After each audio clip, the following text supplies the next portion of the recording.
What if the greatest action you could ever take was no action at all? You have been taught to fight for what you want, to struggle, to strive, to push against the world until it gives you what you demand. But that is the great deception. You have been trying to change the reflection in the mirror by force, exhausted and frustrated, without realizing the secret was never to attack the reflection. The secret is to change the one who is casting it.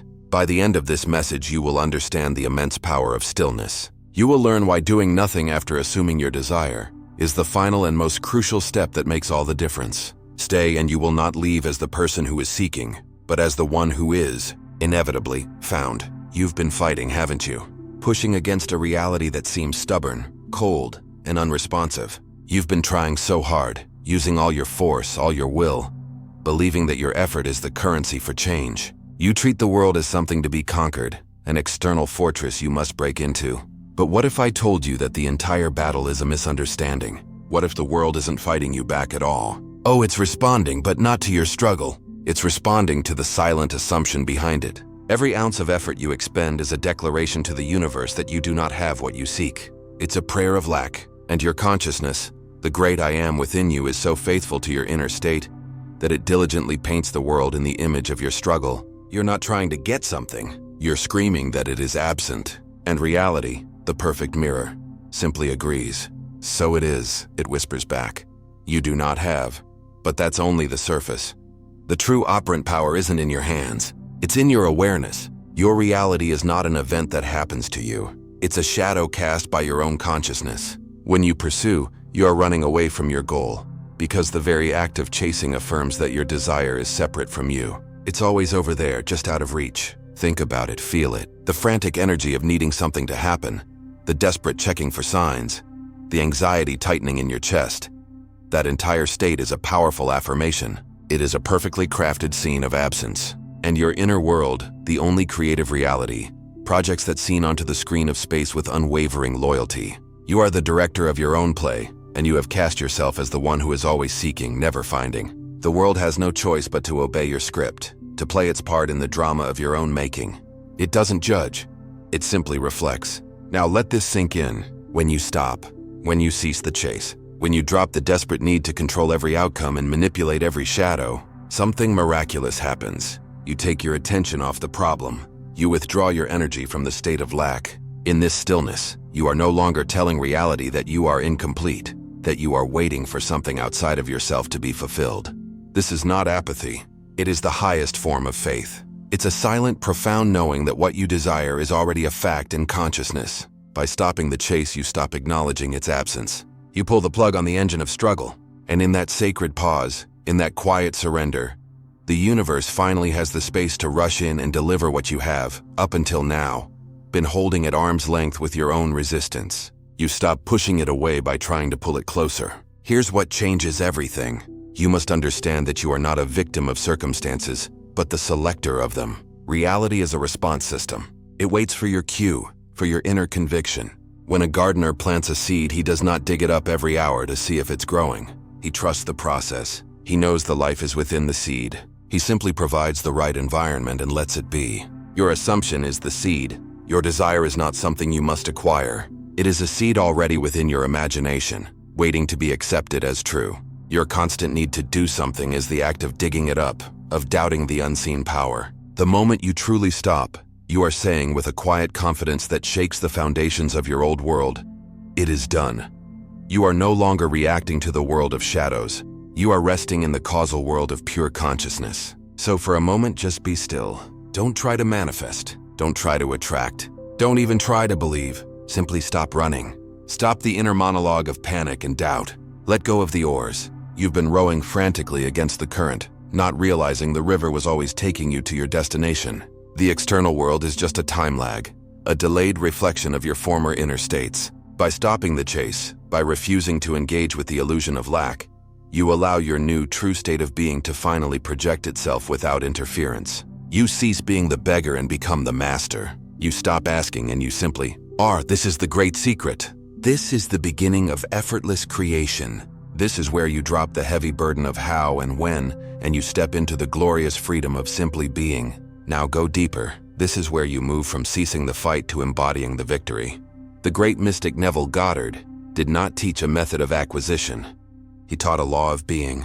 His instruction was simple yet profoundly misunderstood. Assume the feeling of the wish fulfilled. This is not wishful thinking. This is not hoping, praying, or waiting for a future event. It is a direct command to your own consciousness. To assume is to occupy a state, to mentally and emotionally move into the reality where your desire is already a concrete fact. It is to feel right now the quiet satisfaction, the calm assurance, the subtle thrill of having what you once longed for. You are not pretending. You are claiming what is already yours in the infinite storehouse of your imagination. You are selecting a reality that already exists and choosing to live from it, here and now. The old you wished for it. The new you simply accepts it as done. This assumption is not a loud, boisterous declaration. It is a silent inner knowing. It's the difference between the desperate prayer of a beggar and the quiet command of a king. When you truly assume your desire is fulfilled, a profound stillness settles over you. The frantic energy dissipates. The anxiety vanishes. Why? Because you cannot be anxious about something you already possess. You can't be desperate for a reality you are currently inhabiting. This is the litmus test. If you are still checking the 3D world for confirmation, you haven't truly assumed. You are still on the outside looking in. The real assumption is a feeling of naturalness. It feels like coming home. It is a subtle, unshakable conviction that permeates your being. This is the feeling your consciousness is waiting for. It's the signal that says, the search is over. We have arrived. When you enter this state of knowing, you automatically stop interfering. This is the secret behind doing nothing. You do nothing externally because the real work has already been accomplished internally. The moment you successfully assume the feeling of the wish fulfilled, the need to manipulate, to force, to overthink, and to doubt simply falls away. It becomes absurd. Why would you scheme and plot to get something that is already yours? Why would you worry about the how when you are already living in the end? This is true surrender. It's not giving up. It's giving in to the reality of your own creative power. You release your white-knuckled grip on the external world, and in that release, you allow the unseen forces to orchestrate the bridge of incidents that will inevitably lead you to the physical manifestation of your inner state. And here we touch the core of it all. Feeling is the key. Your imagination may create the image, but the feeling is the fire that brings it to life. You can visualize a desired outcome 1,000 times, but if you do not feel the reality of it, you are simply daydreaming. The subconscious mind, the great womb of creation, is not impressed by thoughts alone. It is moved only by feeling. What would it feel like if it were true? Not the ecstatic, screaming joy of winning the lottery for the first time, but the quiet, confident calm of being a person for whom such success is normal. What is the feeling tone, the inner atmosphere of the person you desire to be? That is your destination. You must saturate your mind with this feeling until it becomes your dominant mood, your default state of being. This feeling is the secret language between you and your deeper self, the I am. So you no longer visit this state in a 5-minute meditation. You learn to live there. You walk, talk, and breathe as the person who has it. When a negative thought arises from the old state, you don't fight it. You simply return to the feeling of the wish fulfilled. It is your home, your fortress. You are no longer trying to get something. You are simply being the person who already has it. This is the art of selection, not creation. You select the state you wish to occupy, and you remain faithful to that inner reality, regardless of the shadows outside. The world may scream that it isn't true, but you know a deeper truth. You know the external is just a lagging reflection, and by persisting in your assumption, you are commanding that reflection to change. This is why doing nothing is the ultimate power, and now you begin to understand. Doing nothing is the most potent action you can take. But why is this so? Because the universe does not respond to your struggle. It responds to your state of being. When you adopt an attitude of non-concern, not of apathy, but of serene confidence, you are declaring that the outcome is assured. This is the energy of trust. Think of it this way. When you are desperately attached to an outcome, you are energetically strangling it. Your fear of not having it creates a field of resistance, a vibrational barrier that repels the very thing you seek. It's like holding your breath and expecting to feel relaxed. The moment you exhale, the moment you let go of the need for it to happen, you dissolve that resistance. You are telling your deeper self, the God within, I trust you. I know it is done. And in that sacred release, what you once chased now has the freedom to turn and find you. The flow is restored. When you truly assume a thing is done, you stop being the frantic micromanager of your reality.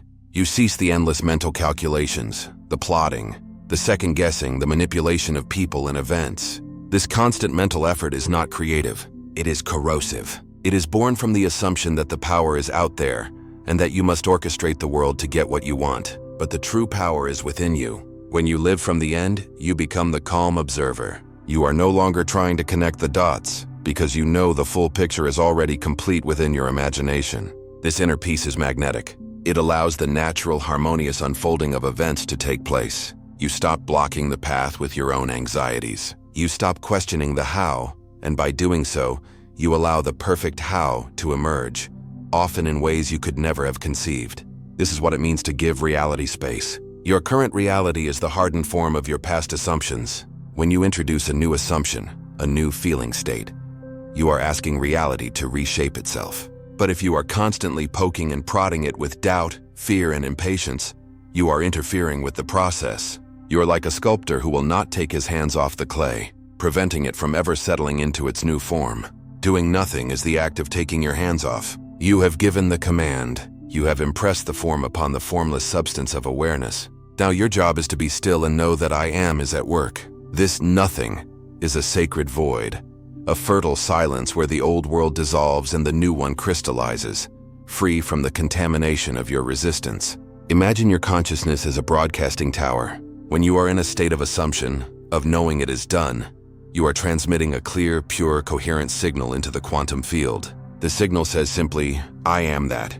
It is a frequency of fulfillment. But when you worry, when you doubt, when you try to force things, you are broadcasting static. You're sending a chaotic, contradictory message. I want this, but I don't have it. I am this, but where is the proof? Reality, receiving this garbled transmission, can only reflect a garbled, chaotic result. Resting in the assumption, doing nothing, is the act of holding one clear frequency. It is the most powerful work you can do, for you are providing a pure blueprint for reality to follow. You stop confusing the mirror with a mixed reflection, and finally, it can show you a clear image of your fulfilled desire. So let it be clear, this doing nothing is not a state of paralysis. It is the cessation of anxious, uninspired action. You will still act, of course. You will live your life. But the actions you take will spring from a new source. They will not be the frantic actions of a person trying to get something, but the natural, effortless movements of a person who is something. You will be inspired to call someone, to go somewhere, to read something. Not because you are trying to make it happen, but because it feels like the most normal and natural thing to do. This is called the bridge of incidence, and it unfolds automatically when you are not resisting it. Your only job is to remain faithful to your inner state of fulfillment. But how do you make this shift consciously? How do you truly stop chasing and step into the sublime energy of already having? So the first step, the only step you ever need to take, is to stop. Consciously, deliberately.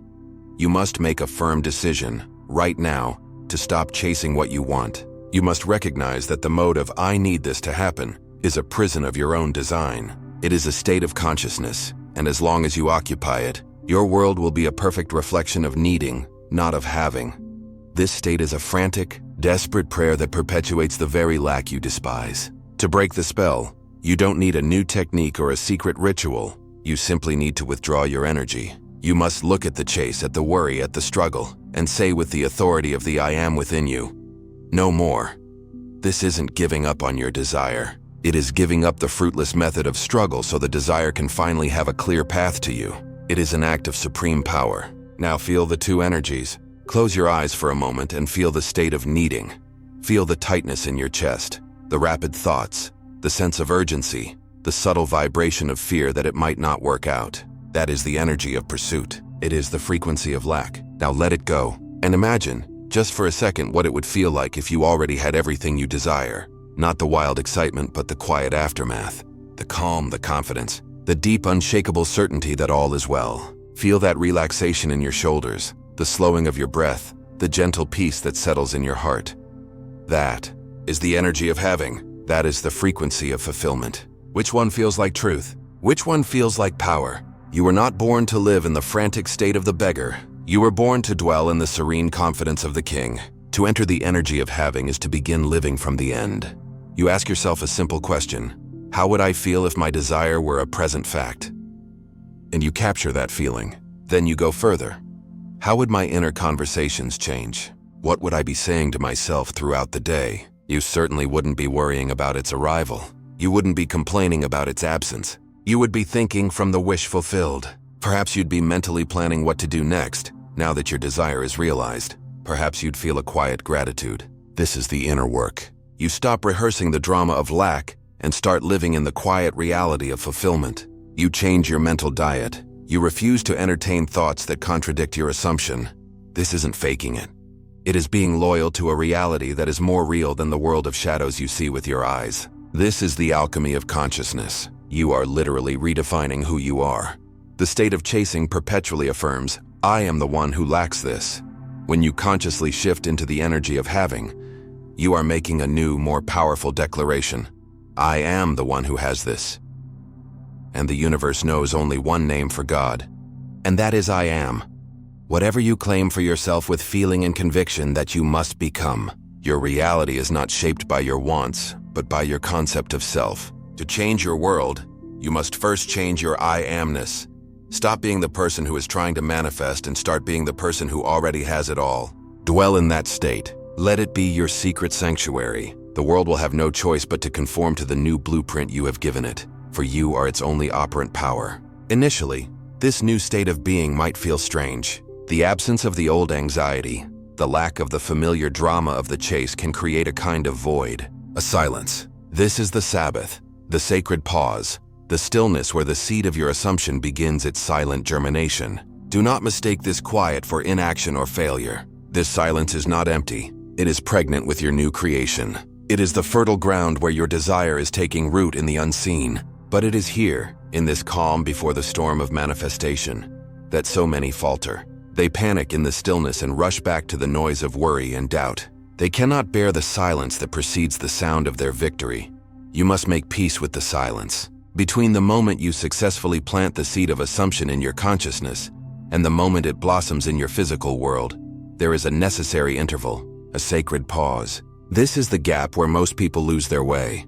They have done the inner work, felt the reality of their desire, and then they open their eyes and look at the world of Caesar. When they don't see immediate change, they panic. They conclude it didn't work. And in that moment of doubt, they effectively uproot the very seed they just planted.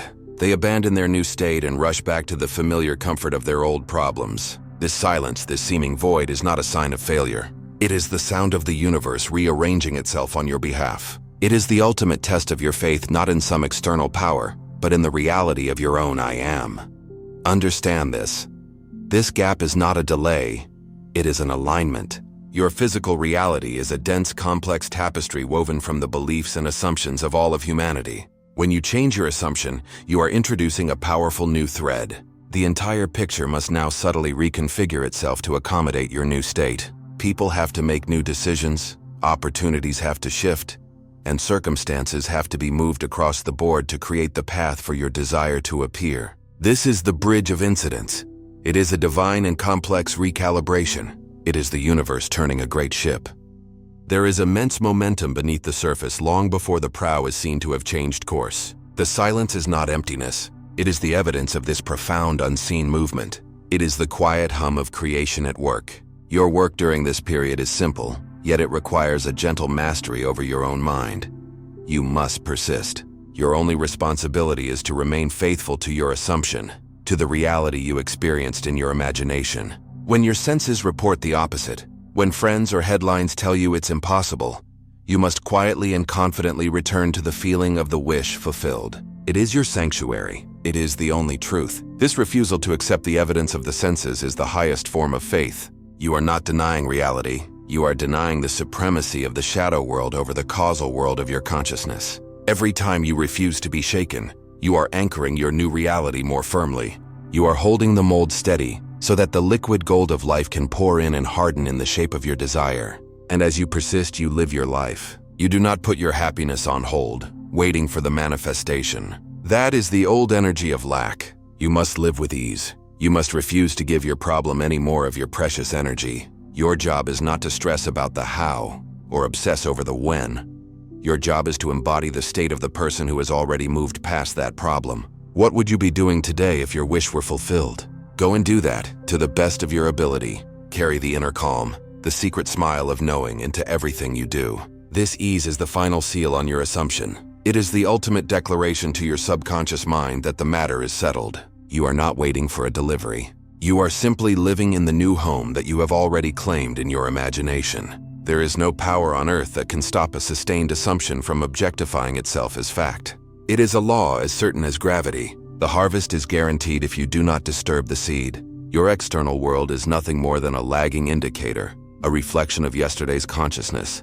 By remaining in your new state, you are commanding a new reflection to appear. Do not look for signs. Do not ask for validation. Simply know that it is done. The moment you felt the reality of it, it was done. The rest is simply the playing out, in time and space, of a fact already established in eternity. The silence is not your enemy. It is the sound of your victory echoing in the halls of the unseen, preparing to make its grand entrance into your world.